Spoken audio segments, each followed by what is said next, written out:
Assalamualaikum warahmatullahi wabarakatuh.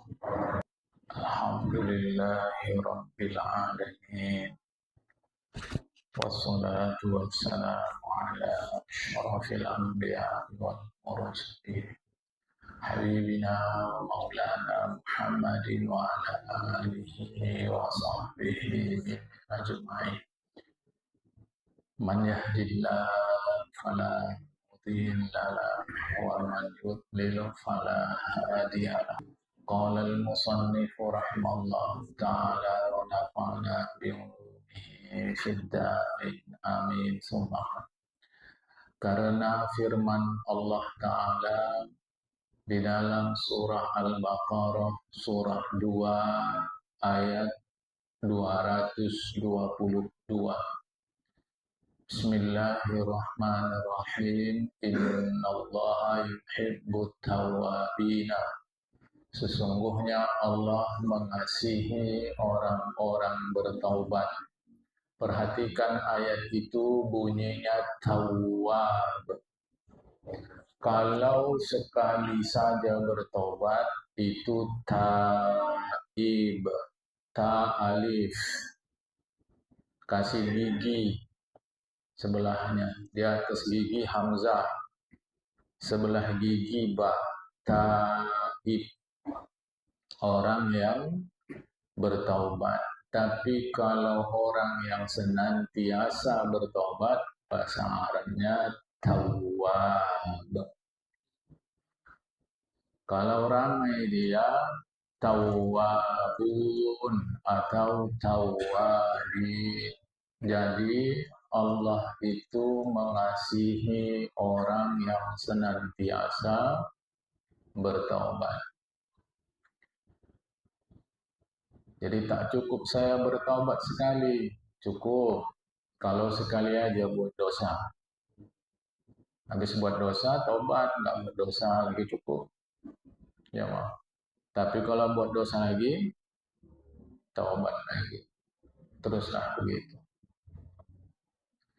Dan jika tiada taubat daripada dosa engkau, maka adalah engkau daripada orang yang zalim.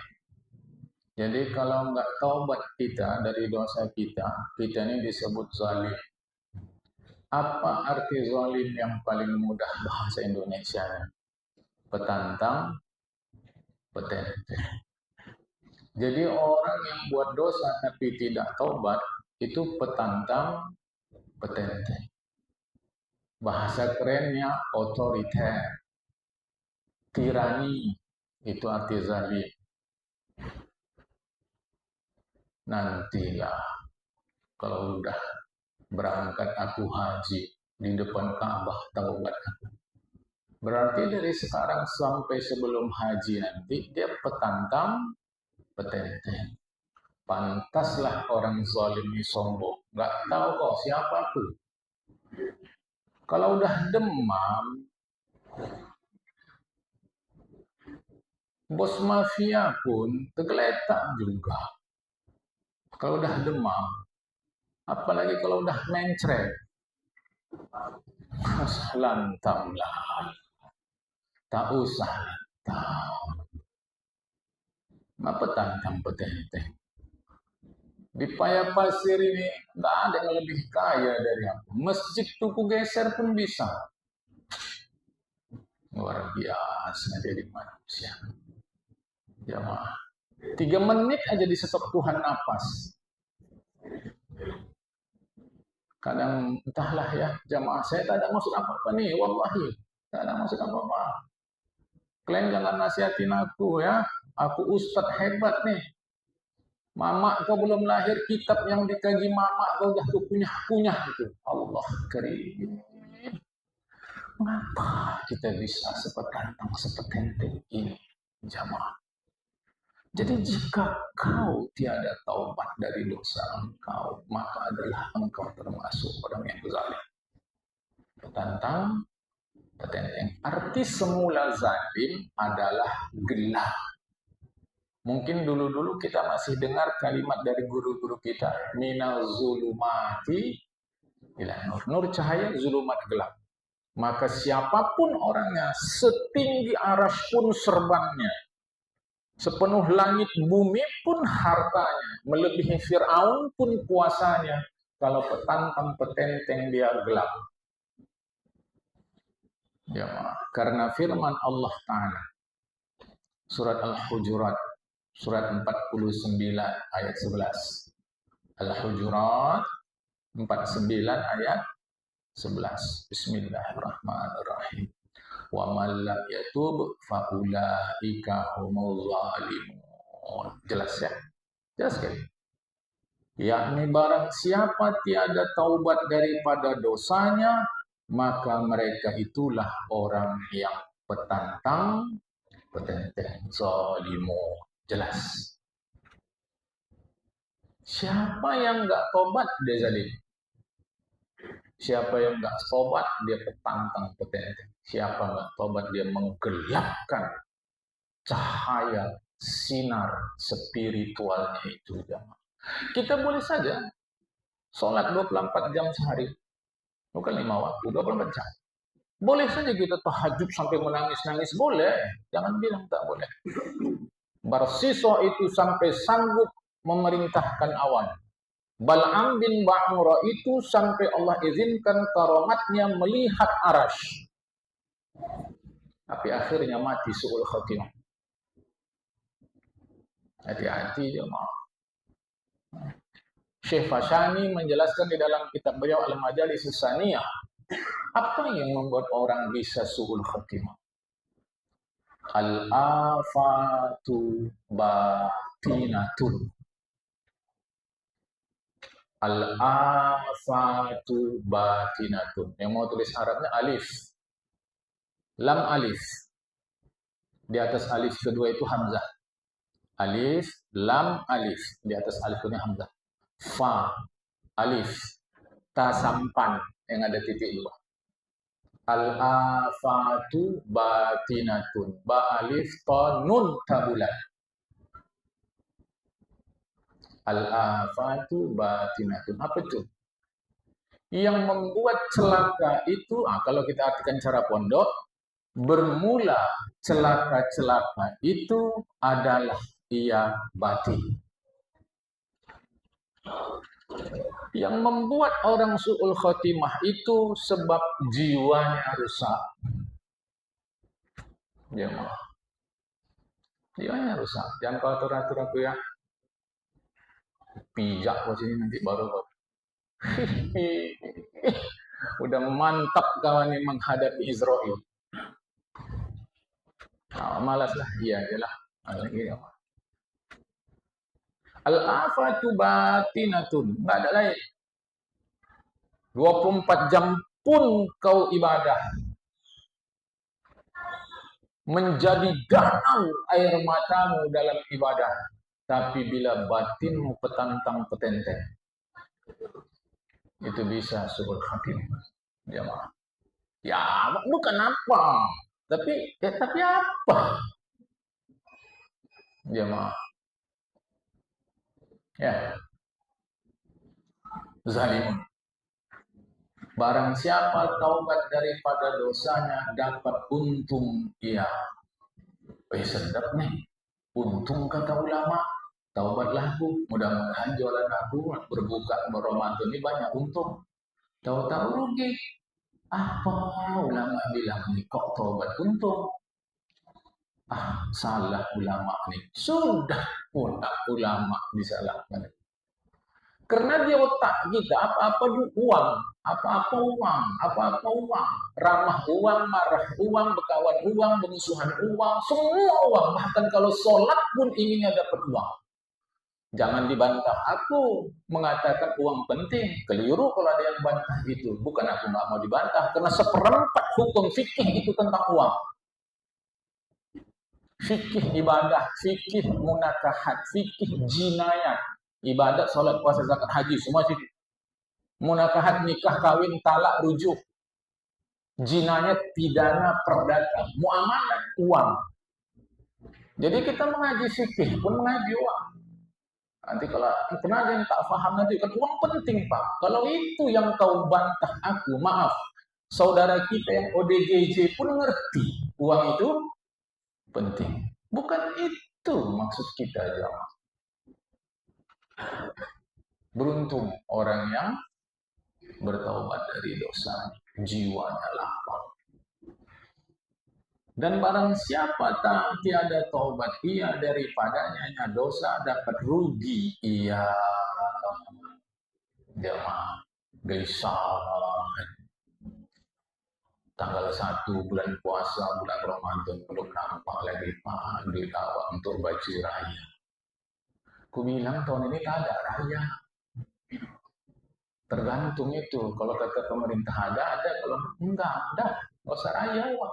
Apa masalahnya? Kadang-kadang kita yang udah ngaji, yang udah sepuh nih, masih sibuk cari baju baru. Nggak ngerti saya. Bukan salah, wallahi tidak salah. Karena ini semua benda-benda halal. Ini semua benda-benda halal. Nggak ada yang salah di situ. Saya sedang mengajak kita naik kelas. Awas ya, jamaah ya, jangan ada yang salah. Jangan gara-gara pertemuan pagi ini nanti minggu depan tak datang lagi. Baju aku udah siap semua disindir Ustaz. Enggak ada. Aku jelas tidak ada yang salah di situ sama sekali. Tapi saya sedang mengajak naik kelas.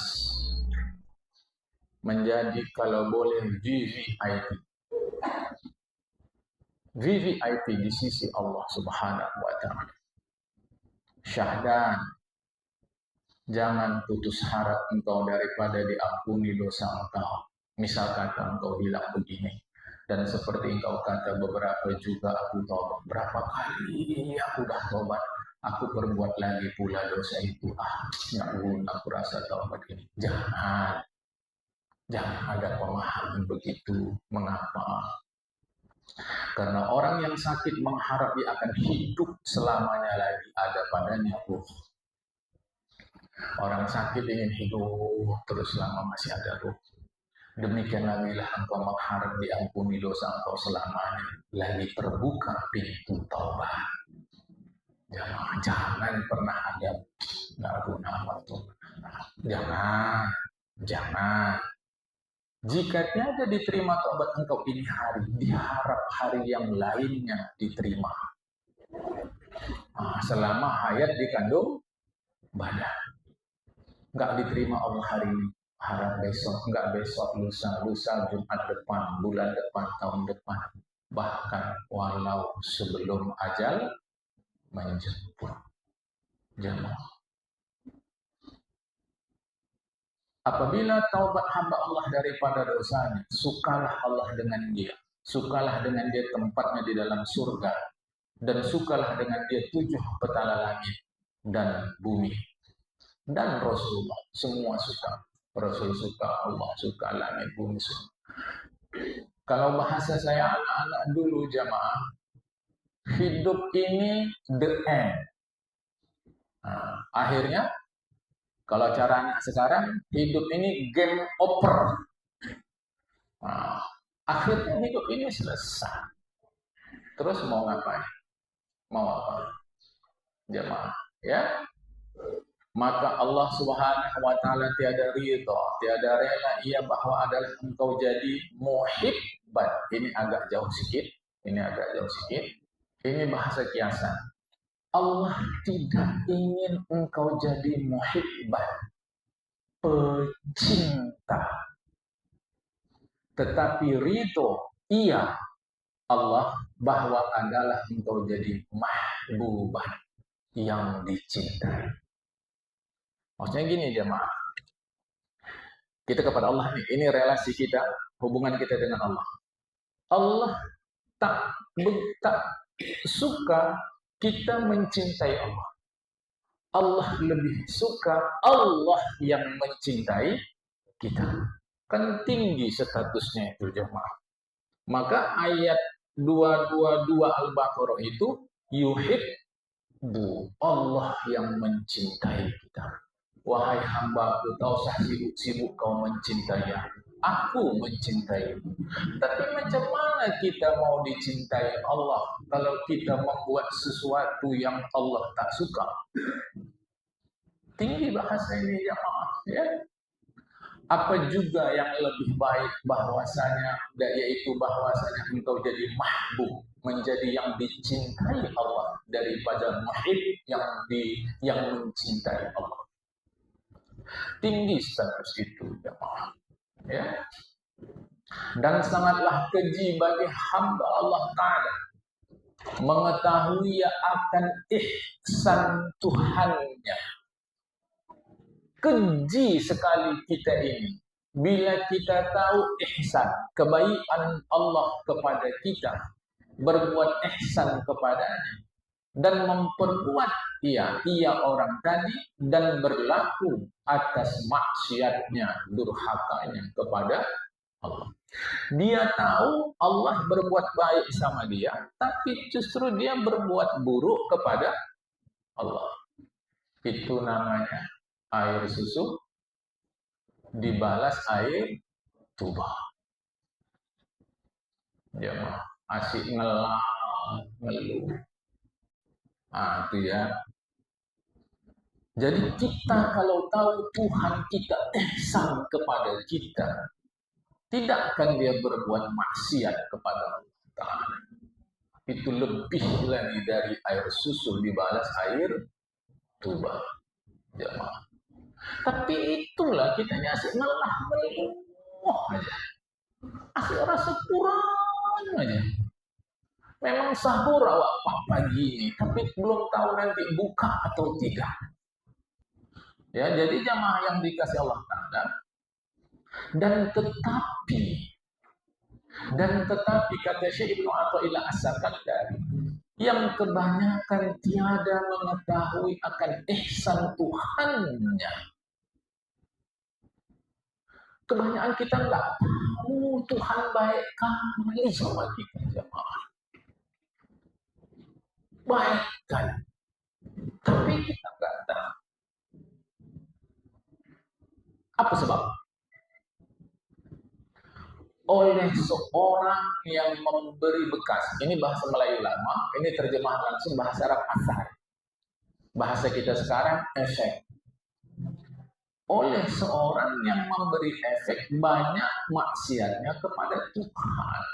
Sebab banyak maksiat batin itu kepada Allah Ta'ala, maka tidak tergetar menyukuri banyaknya nikmat yang Allah berikan kepada kita. Tahu kita hanya ngeluh, kurang ini, kurang itu. Jemaah yang mau ngaji sholat subuh pagi ini bilang sama istrinya, mana sarung atau celana panjang aku yang itu? Nggak ada bang, lupa wak semalam gosoknya. Dah marah. Nggak ada lah hormat kau sama laki memang. La ilaha illallah. Kau pakai aja lah sarung-sarung yang ada. Kusut pak. Kan model baru.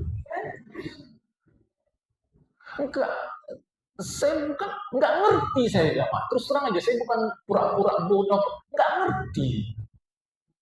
Selama kau masih bisa menutup aurat Anda pakai, syukuri aja udah.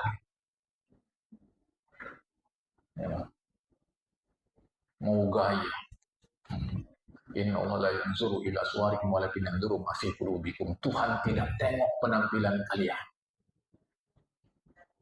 Tuhan tengok isi dalam batin kalian itu yang mau diulik oleh Allah Ta'ala. Beres tidak? Jamaah. Meninggal muridnya. Entah malam beberapa tak diceritakan dalam kitab Syekh Fudil bin Iyad.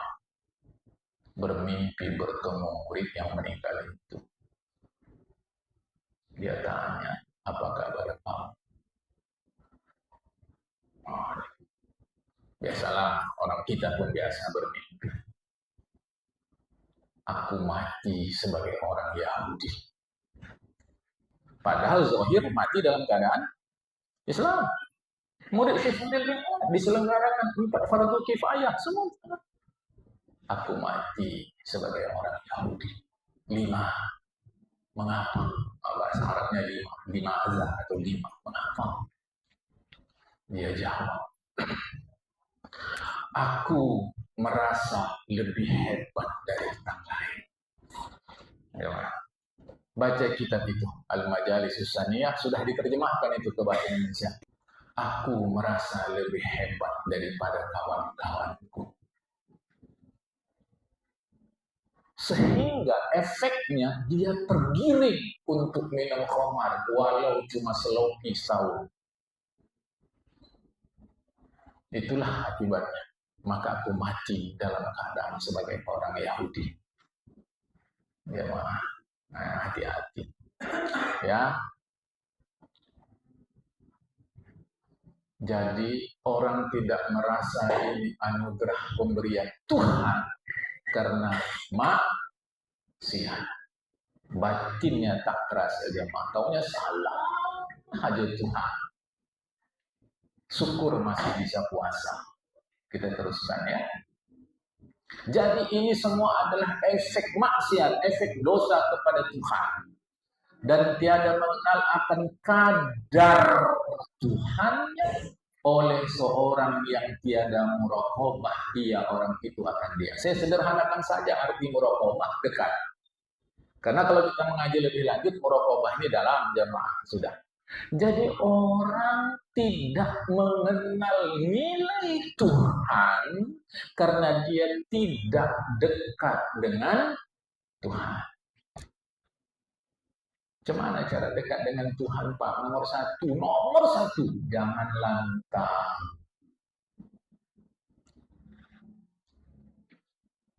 Ngaji apa ke? Bab untuk Allah. Untuk muak ngaji gini. Hati-hati. Jamaah hati-hati. Jangan lantang. Jadi muraqabah itu dekat. So pembahasan muraqabah ini panjang dalam jamaah, tapi sudah dalam untuk kita. Jadi kita tidak mengenal nilai Tuhan sebab kita tidak dekat dengan Tuhan. Dan tiada dapat untung seorang yang bimbang, bimbang sini maksudnya sibuk, bukan ragu. Seorang tidak dapat untung yang sibuk ia dengan yang lain daripada Tuhannya. Apabila kita sibuk mengurus yang lain selain untuk mendekatkan diri kita kepada Tuhan, jamaah, maka kita tidak dapat untung. Jamaah ya. Maka sebab tiada mengetahui akan ihsan, kebaikan Tuhannya kepadanya. Ya, itu semua. Itu sebab dia tak tahu Tuhan yang berbuat baik sama dia dan mengetahui ya bahwasanya nafas itu atau nafsu bisa, nafas bisa, tapi tentu di sini ngaji kita adalah nafsu. Dan mengetahui ya bahwasanya nafsu itu membawakan dia yang jadi binasa atasnya, mengerikannya maka diikutinya akan dia. Jadi gini, nafsu itu yang membinasakan apabila tidak kita salurkan dia pada salur yang benar. Karena hidup kita ini nafsu, jamaah. Hidup ini nafsu. Makan nafsu. Sebab nafsu itulah ada kegiatan ekonomi, jual, beli seterusnya. Kemudian hubungan badan itu adalah nafsu.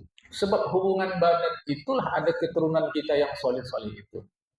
Jadi hidup ini nafsu. Nggak ada jelek-jeleknya. Yang jelek itu ketika nafsu itu kita salurkan di saluran yang salah. Apa bukti? Kalimat di Al-Quran ada disebut Bismillahirrahmanirrahim. Ya ayyatuhan nafsul mutmainnah. Nafsu. Tapi mutmainnah. Ada lagi dalam surat Yusuf. La ammaratum bisu. Innan nafsa. Nama nafsu jemaah. Jadi bukan si nafsunya, tetapi salurannya. Jamaah. Salurannya inilah yang kita dibimbing oleh Al-Quran, oleh hadis, dijelaskan oleh ulama. Dibimbing kita. Saluran nafsu makan halalan thayyibah. Saluran nafsu makan latus rifu. Saluran. Jadi kita dilatih. Saluran nafsu berhubungan badan adalah nikah. Ya, salurannya itu. Maka hati-hati kalau kita menghakimi nafsu. Ya, sayangnya dia tidak begitu. Dia tidak mengendalikan si nafsu, tapi justru mengikutinya. Dan mengetahuilah ia bahwasanya hati itu membawa hati akan orang tadi kepada yang menjadi selamat atasnya. Maka nafsu mesti dibimbing oleh hati. Jangan dustai hati. Jangan dustai. Biar nafsu kita dibimbing oleh hati. Sekali kita dustai dia, bahaya. Maka engkau salahkan dia. Engkau salahkan si nafsu itu. Sayangnya salah saya. Maka engkau salahkan dia. Artinya engkau menyalahi bimbingan si hati. Dan engkau perbuat barang yang jadi binasa si hati, binasa si nafsu. Jadi mestinya hati kita membimbing nafsu kita. Tapi ini kan kita enggak. Tahu kita itu salah. Tahu, tapi kita lakukan juga. Kenapa? Enak. Apalagi kalau melakukan salah yang enak itu ada duitnya. Makin kita lakukan. Ya, maka rusak. Makanya kita nggak nikmat sholat, nggak nikmat puasa, nggak nikmat haji, umroh, nggak nikmat zakat, nggak nikmat baca Al-Quran, bersilaturahmi, takziah, nggak ada nikmat-nikmatnya. Sebab apa? Sebab nafsu kita tidak mengikuti arahan hati kita. Dan mengetahui dia azab dan siksa orang yang berbuat maksiat, tapi engkau berbuat maksiat dan dosa. Kan ngeri. Engkau hadapkan kepada Tuhan engkau dengan maksiat. Jamaah. Dan jikalau mengetahui engkau bersifat Tuhan engkau dengan kebesaran dan kemuliaan, niscaya tiadalah engkau hadapkan dengan beberapa banyak maksiat. Maka itulah kalau kita mengaji itu selalu diawali dengan awaluddin ma'rifatullah. Awal agar kau kenal Allah itu baik-baik. Kau kenal Allah itu baik-baik. Tapi karena nggak tahu, maka kebaikan Tuhan dia balas dengan keburukan. Orang ini disebut tidak tahu balas budi. Dan jika mengetahui engkau hampir dekat ilmunya Tuhan kepada engkau, dan bahwasanya melihat dia Tuhan kepada engkau, maka bersegera engkau meninggalkan barang yang ditegaknya. Kalau engkau yakin Tuhan itu soroti engkau. Dan jika mengetahui engkau akan bimbang, sibuk kepada dunia, jadi rugi dunia dan akhirat. Saya tidak ulang-ulang lagi apa yang dimaksud dunia. Saya rasa kita sudah tahu ya jamaah, jangan salahkan lagi. Dan saya tidak mau menyampaikan ngaji yang salah. Jadi saya anggap sudah mengerti apa yang dimaksud dengan dunia. Sehingga nggak bisa lagi nanti ada pernyataan, kalau begitu karena akhirat, maka kita nggak usah punya TV, nggak usah punya kereta, nggak usah punya motor. Bahasa kita sini kan motor.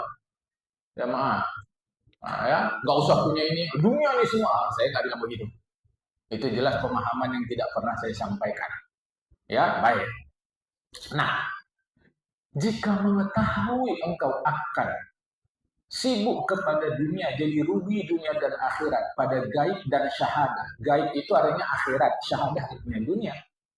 Kalau kau tahu itu, maka karena apa jua tiada malu engkau kepada Tuhan engkau. Jadi orang yang lalai di dalam memaknai hidup ini, sehingga dia lengah, berarti orang ini orang yang tidak punya rasa malu. Tadi kita sudah kaji petantang petenteng, ini berarti orang tidak punya rasa malu. Dan jika mengetahui bahwasanya kau di dalam hukumnya Tuhan, karena apa juga engkau salahi akan suruhnya Tuhan, maka sebab tiada mengetahui engkau akan ihsan, kebaikan Tuhan engkau, jadilah engkau perbuat tiap-tiap yang jadi binasa atas engkau. Tangan mencincang, bahu memukul air di dulang, terpercik ke muka sendiri. Kita yang binasa, jangan salahkan orang. Kita yang celaka, jangan tuduh orang. Jamaah, nanti kan bisa dikubur minta doa sama anak saya. Berapa lama lah dia mendoakan kita? Dia juga punya kesibukan dia sendiri. Nanti kan ada istri saya, ada suami saya, tidak. Kita jamaah. Ya, saya pun sama. Saya sama saja dengan kita, tak ada beda. Nah, jadi kalau saya tidak berani menyimpulkan, tapi ada dua, petantang petenteng dan tidak tahu malu. Orang yang tidak tahu malu karena orang itu tidak makrifat, tidak mengenal bahwa Tuhan ihsan, sangat baik sama dia. Tapi dia merasa kurang saja. Akan datang ngaji kita, apa efek lanjut kalau kita berbuat dosa? Itu faslun. Jamaah, pagi ini sampai sini dulu. Assalamualaikum warahmatullahi wabarakatuh.